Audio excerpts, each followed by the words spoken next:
വിമത വൈദികരുടെ ഓൺലൈൻ മീറ്റിംഗിന്റെ ശുപാർശ പ്രകാരം മാർ പാംബ്ലാനി കൂരിയ അംഗങ്ങളുമായി ആലോചിച്ചതിന് ശേഷം പ്രസിദ്ധീകരണത്തിനായി ഒരു നക്കൽ കച്ചേരിയിലേക്ക് അയച്ചു കൊടുത്തിരുന്നു. ആ നക്കൽ കൂരിയ യോഗം ചേർന്ന് വായിക്കുകയും അതിൽ നമ്പർ ഇട്ട് പിതാവിന് തിരിച്ചയച്ചു കൊടുക്കുകയും ചെയ്തു.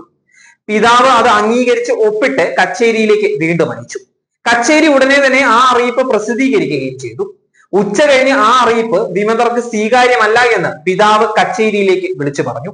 പിന്നീട് സമൂഹ മാധ്യമങ്ങളിലൂടെ മറ്റൊരു അറിയിപ്പ് അരമനയുടെ ലെറ്റർ ഹെഡിൽ അതേ നമ്പറിൽ പിതാവിന്റെ ഒപ്പോടുകൂടി ക്യൂരിയ അറിയാതെ പ്രത്യക്ഷപ്പെട്ടു.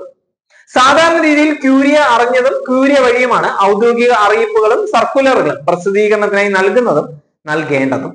ക്യൂരിയ ഔദ്യോഗികമായി പ്രസിദ്ധീകരിച്ച അറിയിപ്പിൽ പറയുന്നത് ഭരണപരമായ യാതൊരു മാറ്റവും ഈ കാലയളവിൽ വരുന്നതല്ല എന്നതാണ്.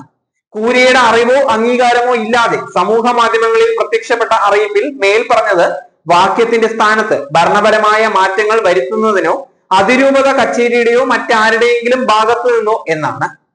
ഈ തോന്നിയാസം ആര് ചെയ്തു എന്ന് പാംബ്ലാനി പിതാവ് വിശദീകരിക്കുക തന്നെ വേണം. രണ്ടാമത് ഇറങ്ങിയ അറിയിപ്പിന്റെ അടിസ്ഥാനത്തിലാണ് അൽമായ മുന്നേറ്റക്കാർ ക്യൂരിയയെ മരവിപ്പിച്ചു എന്ന് വെണ്ടയ്ക്ക അക്ഷരത്തിൽ രണ്ടാമത്തെ കുറിപ്പിനോടൊപ്പം വാർത്ത കൊടുത്തത്. ഈ വക്രബുദ്ധി വിമത നേതാവിന്റെ ദുർബുദ്ധിയിൽ ഉദിച്ചതായിരിക്കാനേ വഴിയുള്ളൂ.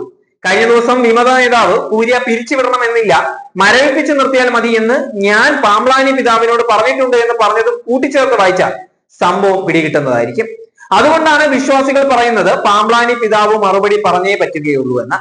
ബസിലിക്കയിൽ വിശുദ്ധ കുർബാനയെ അവഹേളിച്ച, കുർബാന നിന്ദനം നടത്തിയ 32 സഭാവിരുദ്ധ വൈദികർക്കെതിരെ നടപടി എടുക്കാതെ സഭാ സിനഡ് സസ്പെൻഡ് ചെയ്ത കൂദാശ വിലക്ക് ഏർപ്പെടുത്തിയ വൈദികരെ സ്ഥലം മാറ്റിയിട്ടും മാറാതെ കടിച്ചു തൂങ്ങി പള്ളിമുറകളിൽ കിടക്കുന്നവരെ അവിടെ നിന്ന് മാറ്റാതെ പാംബ്ലാനി ഇവിടെ സമവായം എന്ന പേരിൽ ക്യൂരിയ മാറ്റാനും ബസിലിക്കയിൽ വിമത വൈദികരെ തിരികെ കയറ്റാൻ ശ്രമിക്കുകയും ഏതെങ്കിലും രീതിയിൽ സഭാവിരുദ്ധമായ അടിമത്തം അടിച്ചേൽപ്പിക്കാൻ വരികയും ചെയ്താൽ വഞ്ചകനായ പാംബ്ലാനിയെ എന്തു ചെയ്യണമെന്ന് ഇവിടുത്തെ വിശ്വാസികൾക്ക് നന്നായിട്ട് അറിയാവുന്ന കാര്യമാണ്.